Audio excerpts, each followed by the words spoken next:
El batallón más aguerrido de la zona recibe al Colimba. Ah, ¿qué tal? ¿Cómo va? Me gusta cuando reconocemos lo propio como algo importante, ¿eh? Imagínese, con mi capacidad física, Vago hijo de un millonario, algo vio con la muñeca quebrada. era uno de esos atorrantes que vivía en los caños, pero Le tiraba onda a la vecinita de enfrente. sí, Una noche... le llenó la cara de dedos. Ah, claro. Atorrante. Es verdad, parece una novela o como dice usted, una historieta. Sí, los buscadores de tesoros, los de talentos o los motores de búsqueda trabajan intensamente para encontrar lo que desean. Nosotros no. Preferimos que el imán de nuestra brújula encuentre agujas en el pajar de Buenos Aires porque nos atrae la sorpresa del hallazgo. Con fragmentos de la historia, lugares, anécdotas o personajes, vamos armando nuestra propia historia. La contamos en forma coloquial, sin favoritismos innecesarios, y lo compartimos para avivar la llama del recuerdo, para valorar el camino que nos trajo hasta acá. Bienvenidos, están todos invitados a participar de cada descubrimiento y esperamos que lo disfruten. Encuentro número 8. Hoy valoramos lo propio. Estimado compañero de viaje, un nuevo encuentro. Es cierto. Hoy le propongo que imaginemos que salimos de picnic y tenemos que esperar para entrar a la pileta. Mientras tanto, hablamos un rato. Hola, ¿cuánto falta para que no se nos corte la digestión? ¿Qué tal? ¿Cómo le va? ¿Cómo anda? Con eso de la digestión siempre faltaba mucho. Está el dicho famoso que dice el que espera desespera y el que viene nunca llega. Y parecía nunca llegar la hora. Contábamos cada minuto de esas 3 horas después de comer que parecían tan largos que duraban 90 segundos cada minuto. ¿Tres? No. Eran 2 horas, ¿eh? ¿Dos? Vamos, yo por lo menos a mí me hacían esperar 2 horas. ¿Ah, sí? Sí. Bueno, queda abierto el debate. ¿Qué le parece? Bueno, ¿Cuánto te hacían esperar entre que terminabas de comer y podías ir al agua? Pero vamos a seguir con su propuesta de este diálogo imaginario. Bueno, a mí me falta media hora más o menos para terminar mi espera, unos 28 minutos para ser más exactos. Por suerte, traje algo para leer mientras tanto. ¿Vos tenés algo? ¿Trajiste algo? mirá. Sí, mi amigo de cuando fuimos a la salada me prestó estas revistas. Mirá, hay algunas del gráfico. Ajá. Acá tenemos esta de Villiquen también. mirá. Sí, Mirá. qué lindo. Sí. El Tony veo también ahí. Esa. Esa es brava. Y esa Villiquen que tenés ahí, ese es el primer número. Es inconfundible la imagen de tapa con el chico y la pelota. Bueno, es una reimpresión. Eso le hicieron con motivo del centenario de la revista. Y me parecía un poco probable, además, que me prestara la original Claro. y en estas condiciones. Claro, esta está impecable prácticamente. Bueno, dada la antigüedad de la primera edición, el original quizás estuviera impreso en papiro egipcio, ¿vio? Usted sabe, seguro que sabe, usted es como el ojo que todo lo ve, el oído que todo lo oye, Salga de ahí. que de las revistas para niños de habla hispana, Villiquen es de las más antiguas del mundo. Sí. Y además, la de mayor trayectoria. Su edición, la impresa, digo, duró 100 años, porque Sí. hoy la tenemos en formato digital. Claro. Tenía entregas semanales, además. Eso fue una creación de Constancio Vigil, un uruguayo que desarrolló toda su actividad acá en Argentina. Exacto. El gráfico, la revista El Gráfico, que según la publicidad decía la cara del deporte, Ah. escrita con pasión y emoción. También era de la misma editorial de Constancio Vigil. Ambas revistas, El Villiquen y El Gráfico, nacieron en 1919. Las primeras de Editorial Atlántida. Sí. Bueno, entre las del gráfico que me dejó está esta de cuando salió campeón Argentina en el Mundial de Fútbol, en el 86, digo, el Ajá. de México. Ah, mire, qué linda, qué bien que está también la revista. Es casi un coleccionista, su amigo. Sí. Bueno, esa tirada fue impresionante. Sí, así es. Se dice que multiplicaron 41 veces las ventas regulares con ese número que trajo el partido frente a la selección alemana. Sí. Eso es mucho más incluso que la que hicieron con la obtención del campeonato Claro. del 78. Sí. También había marcado un récord histórico. Es eso. verdad, sí. Bueno, yo alguna vez le conté que mi padre era un asiduo lector de la revista El Gráfico y supo transmitirme la costumbre de leer, ¿no es cierto? No solamente esta revista, sino cuánta cosa llegara a mis manos. Bien. Y obviamente en casa estuvo la edición del Gráfico de 1978 con el título obtenido en ese campeonato. Ahora bien, el partido final contra los holandeses fue un domingo, Sí. pero uno tenía que esperar hasta el martes para poder obtener las Claro, imágenes. claro, claro. Excepto aquellos que miramos la imagen por televisión, pero la imagen gráfica tardaba 2 días, Pero 3 además el días. texto tenía que ser revisado, Claro. tenía que escribirlo, un Exactamente. montón, claro. Esa revista, como hito de rapidez, ya el martes estaba la edición en la calle. Una cuestión que hoy nos da risa. Ultra rápida era esa. Pero en aquella época la ansiedad estaba más controlada que hoy. A ver, vamos a ver una cosa. Obtener el campeonato del Mundial en 1986 nos conectó con un profundo sentido de orgullo y unión nacional. Era como que teníamos el pecho inflado, porque desde este rincón del mundo podíamos contra todos. Tengamos en cuenta que unos años antes estuvo el conflicto bélico de las Malvinas. Y justamente Argentina se enfrenta al seleccionado inglés en los partidos previos ya a la final, y que fueron como una especie de reivindicación, o por lo menos se tomó así. Mira, Diego Maradona y el equipo de Bilardo eran como los héroes de aquel momento. Si sin pasar a una historieta, creo que podríamos decir que eran superhéroes. Bueno, muchas veces esta clase de justas deportivas avivan los sentimientos de los pueblos, ¿verdad? Llevándolo a extremos eufóricos. Sí. Un tiempo después, en 1987, se estrenó un documental oficial del Mundial que justamente se llamaba Héroes. Si bien mostraba jugadores de todos los equipos participantes, obviamente la figura central fue Diego Maradona y el equipo campeón. Pero eso, me parece, de llamarlo superhéroe, como menciona usted, me parece un poquito... Pero fíjese, Exacto. pero tiene toda la épica de las historietas. Bueno. Diego, el barrilete cósmico, el genio del fútbol mundial, con la picardía de la mano de Dios muestra una faceta y después, para dejar bien marcada su naturaleza extraordinaria, hizo el gol del siglo. Si nos pusiéramos a evocar aquella epopeya estaríamos haciendo demagogia. Dudo que sepamos reproducir lo que sintieron gran parte de los argentinos en aquellos cuartos de final con esos 2 goles del Diego. Claro, bueno, y la pilada del 10 tal vez fue el mejor gol de un mundial hasta este tiempo, ¿verdad? Y el relato de Víctor Hugo Morales, marcado por una intensa emoción, estuvo a la altura de la magnitud de aquel acontecimiento. Sí, señor. Teniendo en cuenta el contexto, es verdad, parece una novela, o como usted dice, podría ser una historieta.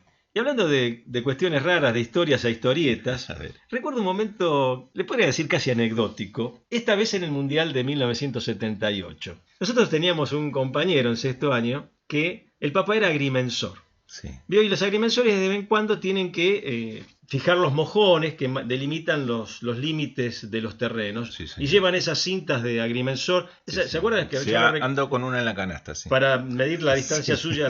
Bueno, con esa cinta de medir estaban trabajando en ello, hasta que se dan cuenta que necesitaban fijar un mojón. Entonces el padre le pide al hijo, anda por favor pedir algo allá a la obra, un baldecito con material, ¿vio? Y le dio unos pesos para que pudiera untar un poquitito al albañil.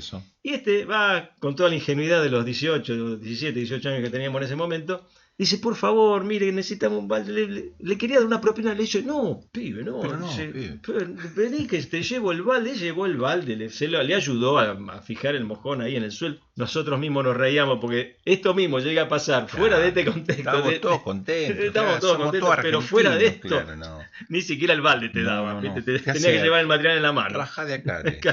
Bueno, pienso en el Mundial 78 y esa polémica que generó respecto a cómo se usaba la propaganda, ¿no? Claro. Por un lado, los partidarios del régimen que gobernaba en ese momento, otros en contra, la mayoría sin meterse por las dudas. Y fíjese que al obtener el campeonato, una multitud andaba por las calles mezclados, identificados solo por los colores de la bandera. Bueno, todo sistema o régimen social suele mostrar ese abanico posicional que va desde los adeptos, los complacientes, pasando por los oportunistas, los que se oponen, los rebeldes y la gente común, los ciudadanos de a pie, pedestres, sin menospreciar a nadie, que somos obviamente la gran mayoría. Sí. Bueno, y a pesar de estar en tiempos complicados, o tal vez por eso, para el Mundial 78 se implementaron mejoras en infraestructura, por ejemplo, los aeropuertos, estadios, hoteles, rutas, comunicaciones, la TV color, bueno, etc. La intención era recibir de manera adecuada al público internacional y de paso mostrarnos ante el mundo como que éramos un país ordenado. Cierto. Por supuesto, del lado de los partidarios u oportunistas, aplaudían estos hechos. Desde otros ámbitos se denunciaban y en algunos casos se hacían como pequeños actos de rebeldía. Y un hecho que representa esas pequeñas rebeldías lo podríamos circunscribir a un ring de boxeo. Y vamos a imaginar el maestro de ceremonias que dice, en este rincón, el afamado locutor y periodista, conocido como el Relator de América, José María Muñoz, que arengaba a mantener una postura formal, abstenerse de tirar papelitos en la cancha, cosa que era totalmente habitual en la hinchada local, para mostrarnos al mundo que éramos un país limpio y aplicado. Ahora el maestro de ceremonias, mirando al otro rincón, dice, y en este otro rincón, un personaje de historieta, un bicho que no tiene manos, el personaje emblemático de Caloi, Clemente. Y él, desde las páginas de historietas de un diario, decía textualmente, tiren papelitos, muchachos. Conocemos el resultado. Sí. Hasta el día de hoy se sigue recibiendo a los equipos de fútbol en nuestro país con ampulosas demostraciones de algarabía. Le llenó la cara de dedos y no tenía mano. Exacto. A eso venía lo de las pequeñas rebeldías. Que me había contado eso del cartel del Estadio Monumental. Sí, se daba el caso de que, una novedad para nosotros, los estadios se le habían puesto esos carteles o tableros electrónicos, ¿verdad? Sí. Que según parece ya eran de una generación un tanto obsoleta, se ve que lo compraron en alguna subasta, en algún remate, claro. Bueno, la cuestión es que estos tableros daban información al público y tuvo una particularidad. En determinado momento, este cartel electrónico comenzó a reproducir, algo rudimentariamente, cuadradito. Claro, exactamente, la figura de Clemente y papelitos bailando a su alrededor, obviamente apoyando la postura más popular. Ahí está. ¿Se acuerda cómo decía Mansi en el prólogo del libro de Gagliardi? Sí. Nosotros lo contamos en nuestro primer encuentro. En este caso, un personaje historieta, en blanco y negro, desde la última página del diario confrontando con las coloridas portadas de muchas publicaciones. Es verdad. Y bueno, como escribió alguien, alcanza un pequeño fuego para encender un gran bosque. En este caso, la chispa o idea de alguien se enciende para que muchos se identifiquen con su postura. Y así funciona lo popular. Si prende, se expande. Me gusta cuando reconocemos lo propio como algo importante. Apreciarlo nos da fortaleza. Aunque más no sea por el equipo que gana un campeonato. Cierto. En una de nuestras charlas visualizamos esas influencias extranjeras, las que nos fueron transformando, ¿no? Sí. Creo que hoy es un buen momento para dar valor a la autenticidad, a lo que somos capaces de hacer con nuestras propias habilidades y recursos. A veces ese sentimiento es inmediato, y en otras tienen que calmarse las turbulencias de lo cotidiano para asignarle su justo valor. Por ejemplo, cuando se construyó el Palacio del Congreso, del que hablamos hace poquito, hubo 1000 discusiones, y llevó muchísimos años además para que se finalice. Sí. Hoy lo vemos como una obra magnífica, Exacto. claro, está terminado. Exactamente, es cierto. Y lo mismo pasó, por ejemplo, con el ensanche de la ciudad de Buenos Aires, cuando se definieron sus límites. ¿Se imagina toda la infraestructura que esto demandaba? Tremendo, y sí. Bueno, lo mismo pasó al definir el puerto y establecer muchas de las instituciones que hoy están vigentes, ¿no? Exactamente. Bueno, mire, arrancamos esta conversación imaginándonos que estábamos de excursión o de picnic. Y estábamos esperando para entrar a la pileta. Sí. Al buscar esa imagen en mis recuerdos, invariablemente aparece Ezeiza, los bosques, sus piletas populares, ese hermoso espacio verde para la recreación familiar. Los que concurrimos lo disfrutamos con gran regocijo y también esto había provocado discusiones acaloradas esta construcción. Sí. Bueno, eso fue una obra inmensa. Se inauguró en 1949. Pensada desde el Estado para esparcimiento de los trabajadores y sus familias. Por supuesto que había personas que no estaban de acuerdo con el proyecto. Bueno, formaba parte de un emprendimiento mayor. Básicamente era el aeropuerto lo que estaban llevando a cabo y necesitaban además una conexión con la ciudad mediante una autopista. Exacto. El nombre del aeropuerto hasta el día de hoy es Ministro Pistarini, como homenaje a la persona que llevó adelante las obras. Fue un ambicioso plan para modernizar el sistema de transporte aéreo del país, criticado por algunos, ya que lo consideraban injustificado, tomando en cuenta el tráfico aéreo que había en aquel entonces. Además de la construcción del aeropuerto, estaba la forestación del área, con lagos internos, amplias instalaciones sanitarias, instalaciones deportivas. Como dijiste, incluyó la construcción de la autopista que conocemos como Teniente General Riccieri, conjuntos de vivienda, instalaciones asistenciales, educativas y de salud. Sí. Pistarini, además, desde el Ministerio de Obras Públicas, también hizo construir los edificios, por ejemplo, de Vialidad Nacional. Sí. Hoy a ese lo conocemos como el edificio de Comodoro Pi, el que está en Sí. Retiro. O, por ejemplo, el emplazamiento de Obras Sanitarias de la Nación en Palermo, Sí. cerca del lago Regatas. Ahora, por el 2025, se llama AISA. Esas instalaciones de agua también las llevaron adelante con su gestión. Bueno, algunas sedes de organismos nacionales. Y al mismo tiempo desarrolló una flota fluvial que llegó a ser la primera en Latinoamérica, la cuarta en el mundo. Y por supuesto, bueno, el aeropuerto del que estamos hablando. Exacto, flor de obra diríamos, ¿no? ¿Eh? El aeropuerto, como dijimos, de 1949 se inauguró un 30 de abril y fue considerado por mucho tiempo como el más grande del mundo por la superficie que abarcaba, unas 7.500 hectáreas, una enormidad. A pesar del tiempo transcurrido, sus instalaciones siguen siendo operables 76 años después de su inauguración. Sí. Bueno, los 3 enormes edificios originales han resistido varios intentos de demolición. El central, de operación y servicio de las aerolíneas argentinas. Fuerza Aérea, por un lado, y el Hotel Internacional. Exacto. Bueno, como curiosidad, en el contrafrente de los edificios estaban las ya desaparecidas terrazas de acceso al público, ¿verdad? Usted iba al aeropuerto a despedir a un amigo o recibir a alguien, se subía a la terraza y podía ver cuando bajaba del avión, no estaban las mangas en ese momento, bajaba por la escalerilla. Y también había una particularidad. En el central, en el contrafrente, había una piscina bastante grande, que era de acceso público. Esa yo no sabía, no tenía ni noticias. Sabía que estaban las del espacio recreativo, fuimos alguna vez. Sí. Las promocionaban como terapéuticas, eran con agua salada, por eso es que las llamaban así. Sí. Bueno, todo ese espacio cayó en un abandono sistemático después del año 1955, Ajá, cierto. con ese desdén nativo del que usted hacía mención hace un tiempo. Sí. Recuperado en parte desde el año 2003, que se inauguraron 2 piletas y algo de las instalaciones. Pero usted conoce bastante. Sí, bueno, el aeropuerto lo llegué a conocer bastante bien. Previo al Mundial de 1978 comenzaron a hacérsele mejoras, ampliaciones, evidentemente para recibir al público que venía inicialmente para aquel Mundial de 1978, ¿verdad? Y yo tuve la feliz ocasión, y permítame la risa un poquito así anecdótica, de haber hecho el servicio militar en el aeropuerto de Ezeiza. Mira que... Yo estaba vestido de azul, imagínese, Sí, sí. con un casquito redondito. Por eso lo conoce. Claro. Sí, en el sorteo me tocó la Fuerza Aérea. Y en las piletas, que en ese momento estaban pero no se usaban, nuestra compañía recibió a los primeros inmigrantes del sudeste asiático. Había sido una zona de muchos conflictos, Sí. que parece ser como una muestra de benevolencia del Estado argentino. Como las instalaciones eran muy amplias, lo que era la parte de vestuarios y servicios, se los alojaba allí provisoriamente y luego partían a un rumbo del país determinado. Y otra que me pasó, A ver.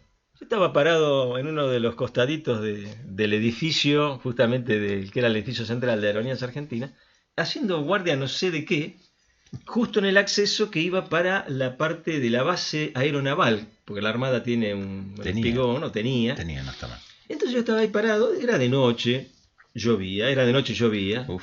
y viene un señor ataviado con una especie de piloto que le cubría hasta los tobillos, gris el piloto, me acuerdo el color y todo, y sin ninguna otra identificación, por lo menos para mí visible. El señor muy amablemente dice buenas noches, y yo le digo hola, ¿qué tal? Uf. Dio 2 pasos más y volvió sobre sus pasos, y ahí me di cuenta que era un oficial de la Armada. Que un Claro, sudor frío. me dice, soldado, claro, me vio así en ese. Yo no me quiero imaginar el tipo resignado. Soldado, ¿cómo? Hola, ¿qué tal? Párese firme, saludo, me grita, buenas noches, señor. Y me miró, yo no sabía cómo pedirle disculpas. Continúe, me dice, se dio media vuelta, claro, se resignó el tipo, me vio así. La pureza de la inocencia. Sí, la Yo verdad. creo que usted podría ser el personaje central No, de no una me diga, historieta. no, sí. no me diga. Imagino así la introducción, mire. El batallón más aguerrido de la zona recibe al coligüe. Tiene aspecto tímido y endeble. Llega con unos anteojos imposibles y es portador de una inocencia intolerable. Él es el que corre, limpia y barre. Es el tagarna del batallón. Así lo digo. Sin embargo, esos lentes de gruesos vidrios oscuros que simulan corregir su vista, ocultan una visión del pasado y del futuro, pero en tiempos presentes. Un héroe silencioso que nos recuerda que la verdadera fuerza no reside en la apariencia, sino en el espíritu. Me parece un poquito exagerado, ahí dice un héroe silencioso, me parece que ese traje no me va. Volviendo al Villiquen, ese que tenía usted en la mano, no, sino ejemplares posteriores. Bien. ¿Quién sabe de qué me acuerdo? A ver. De un personaje que me gustaba mucho, era muy atrapante, un tal Marvo Luna. Este Marvo Luna era un sabio, un erudito en ciencias que luchaba contra invasores extraterrestres y usaba su juguetería, conocida como el pato volador, no confundir, lo usaba como pantalla el pato volador, ¿verdad? Porque atrás tenía su laboratorio. Bueno, se publicó en el Villiquen entre 1971 y 1973, en un entorno que te hacía identificar mucho, porque era la propia ciudad de Buenos Aires, ambientes que nos identifican rápidamente con el lugar. Bien. Si quiere saber algo más, el nombre Marvo, según averigüé, evoca valentía, fuerza y liderazgo, cosas que caracterizaban a este hombre. Bueno, tengamos en cuenta que la humanidad estaba expectante, fascinada con los viajes espaciales, posibles encuentros con otros seres. Habían llegado a la luna, dice. Dice, ¿lo cree usted eso? No. Bien. Yo soy un descreído. Un descreído de la luna. Bueno, de hecho, uno de los amigos de Marvo era un tal Ovni González. Le decían Ovni porque era el único tipo que podía ver ovnis donde los demás no veían nada. Pero igual en 1957 ya se había publicado El Eternauta, en la revista Hora Cero, y tenía la misma temática esta de los extraterrestres. Hace poco se hizo la serie de televisión de internet, seguramente la vio. Sí. Creo que esa fue la que marcó el camino de esa temática en las historietas. Fíjese que lo dije, ni cómic, ni TV. Un poco de eso que me hizo notar respecto a esto que es cada vez más yankee, estoy usando nuestro lenguaje. Bueno, veo que son de utilidad nuestras charlas. Bueno, lo que sucede con Marvo Luna y con El Eternauta es que son obras del mismo autor.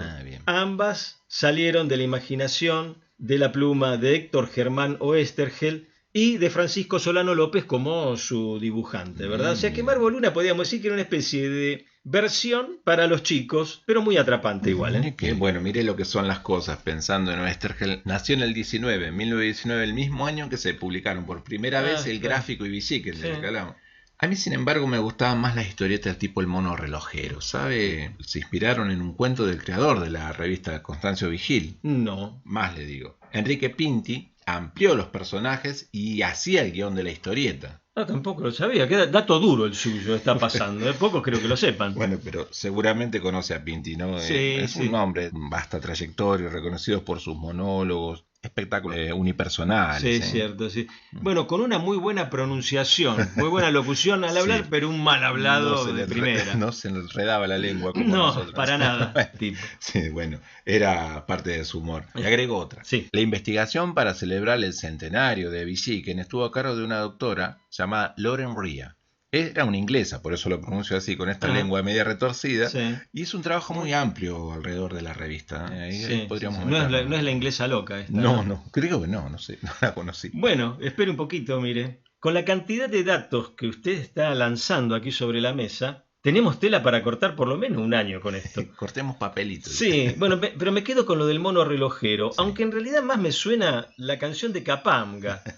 Creo que ese mono relojero suyo era un libro de cuentos, ¿verdad? Para chicos. Sí, eso es lo que le contaba. Bueno. Adaptaron un cuento de esa serie donde también estaban, por ejemplo, Misia Pepa, La hormiguita viajera, Botón Tolón, La moneda volvedora, esa me gustaba mucho a mí, bueno, entre otros. Según parece, hacer esas entregas semanales en formato de historieta era para competir con Anteojito. Claro, porque el competidor de Villiquen, ¿verdad? Anteojito comenzó a publicarse en 1964. Claro, y empezó además a quitar público. Claro. Bueno, del Anteojito había una historieta también que era Sonoman. Y la revista tenía muchos entretenimientos también. Y allí es donde comenzamos a ver los personajes de García Ferré, creador y dueño de la publicación, que para muchos son inolvidables. El propio Anteojito, que le daba nombre a la revista, otro Hijitus.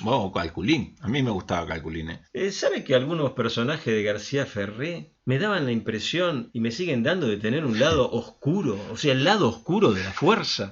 Déjeme hacer esta breve reflexión de los personajes de García Ferré. Por ejemplo, Anteojitos, ¿lo tiene? Sí, claro. Chico peladito, aparentemente huérfano, no se le conoce origen, ni padre ni madre, bondadoso a grado extremo, la verdad. Sí. Pero por otro lado, criado por un tío que usa antifaz. ¿Qué oculta este tío? ¿De quién se esconde?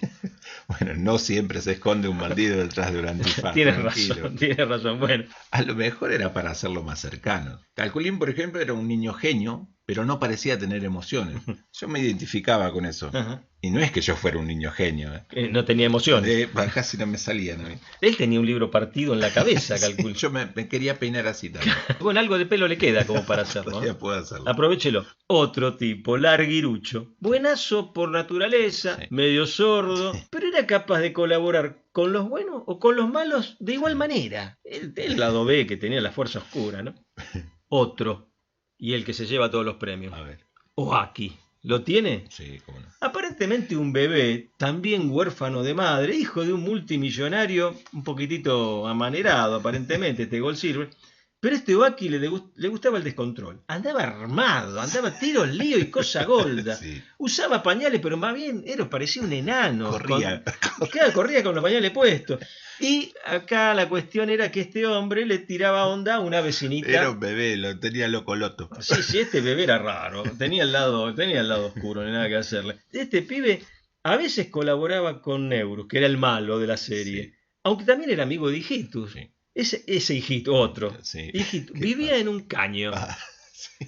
Tenía un perrito, lo más bueno de la serie. Podríamos decir que Hijitus era un linchera. Eso sí, tenía una galera que usaba para convertirse en Super Hijitus. En la galera tenía los superpoderes. ¿Sabes qué me hace acordar? A ver. Capaz que no tiene conexión, ¿no? Pero vi una foto de un anarquista con una galera. ¿Usted sabe que lo veía venir esto? Pero será de Dios. Es que fíjese que el tipo capaz que tenía en la cabeza los superpoderes y la representaba con la galera de linchera. Sí. Veo que los anarquistas eran trashumantes, vagabundeaban, iban de acá para allá. Posiblemente rechazaban la propiedad privada, por eso es que andaban vagando, ¿no? Sí. Andaban con su atadito de ropa, algunos libros seguramente llevaban ahí, porque Sí. con eso divulgaban sus ideas. Y de acá posiblemente deriven algunas palabras de esas que hoy son medias despectivas, ¿no? Claro. Como vago, pero venía de vagar, de vagabundear, de andar Claro. por diferentes lugares. Linchera, posiblemente por ese atadito de pocas ropas, ¿no? Claro. Creo que es una deformación del vocablo europeo, lingerie, podría llegar a ser así. Sí. Croto, seguramente habrá escuchado, Sí. el croto, bueno, había una ley que autorizaba viajar gratis a los peones rurales, que eran los itinerantes. Sí. Atorrante, por esos que vivían en los caños de la empresa Antón Torrán. En fin, yo me imagino que Hijitus sería algo de eso, ¿no? Era Sí. uno de estos atorrantes que vivía en los caños y con su galera hacía la diferencia, ¿no? Sí. Una galera como la que usaba Luchetti. ¿La publicidad? ¿Qué galera? No, es anterior. A ver. Salía en una revista más o menos que apareció para el Mundial 78. La revista se llamaba Gatín. La verdad que me toma por sorpresa. No la conocí, ¿eh? ¿Qué era entonces este Luchetti de Gatín? Bueno, el Luchetti era, lamento reconocerlo, era una tortuga.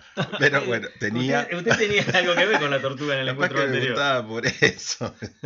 Lo que sí tenía una inexplicable galera, no entiendo por qué tenía una... Pero se ve para hacer la diferencia. Este Luchetti era la adaptación, y acá seguramente se va a acordar, de Claro. Leopoldo Jacinto Claro, Luque, cómo no, es el sí, nombre. el sí. gran goleador. Gatín era la adaptación del apellido del arquero, Hugo Gatti. Ah, En aquella época era potencialmente iba a ir al Mundial. Sí. Bueno, la revista tenía un formato como la de la Paturucito o Isidoro. Cierto. Y no hablamos de Patoruzú, Oh, de Dante Quinterno, otro pionero que nos queda en el tintero. Y de tanto conversar, mire, se nos pasó el tiempo de la digestión y encima la pileta está por cerrar. Creo que ya se nos pasaron más de 3 horas. qué frase paradójica ese. El chiste sería algo así. ¿Cuál es el colmo de un dibujante? Que le queden personajes en el tintero. Vamos a usar un recurso de historieta, el famoso continuará, Sí, con cómo el no. que terminaba cada entrega. Ahora vamos al camión del flaco y volvamos para las casas. Mientras que volvemos, hay un viaje largo. Quisiera contarle algunas cosas del creador de la revista esta Gatín. Ajá, Y sí. Fitito también había hecho Fitito. otra, sí. Bueno, hagamos así entonces. Usted me va contando esa historieta, completamos algo de Patoruzú, le cuento algo de Sonoman, Sí. que quedó ahí también, Sí, sí. Y mire, acá traje la colección de figuritas que quería mostrarle. Mira qué bueno. Y de paso, me gustaría que cumplamos, y acá viene la parte seria del programa, A ver. con el pedido de algunos seguidores, aunque Muy usted no lo bien. crea. A ver, ¿cómo hacemos? Algunos preguntaron por calles, Sí, ahí vamos. otros preguntaron por cantantes, Sí, me acuerdo. preguntaron, y acá agárrese fuerte de la silla, si podemos hablar de historias de aparecidos o de misterios Hay en la varios, ciudad. Vamos a investigar. Sí. Caramba, se me hace un nudo en la garganta. Además está pendiente, ¿se acuerda de lo de los pioneros que hablamos en alguna ocasión? Ese Que va a ser tendríamos que hacer un especial con eso. creo que sí. Y algunos han lanzado un desafío que realmente nos hace temblar un poquito. Hacer un vivo de estas emisiones. Nos hacemos los vivos, ¿no? Eso nos hacemos los vivos. No vale decir que estamos vivos cuando grabamos Eso esto. sí, indudable. Eso sí. Mientras me parece buena la propuesta de las historietas, che. Figuritas, calles, cantantes, tal vez algunos misterios para amenizar el viaje. Y bueno, hasta la próxima entonces.